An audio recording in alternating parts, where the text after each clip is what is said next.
All right, so we got here a brand new 2023 Polaris Sportsman 570. This is replacing a 2002 Sportsman 500. It's been around for a while. That one has. It's kind of got some issues. It's not running. Maybe we can get that one back in service, but anyway, this is going to be the new workhorse.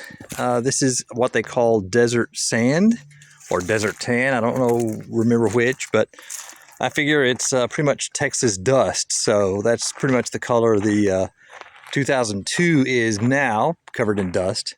It was actually green, but you know how it is out here. So anyway, very, very basic. I'm going to do whatever I'm wanting to do.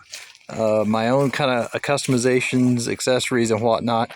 But anyway, this is the new, to me, well, brand new, off the out of the crate, 2023 Polaris Sportsman 570 Desert Tan.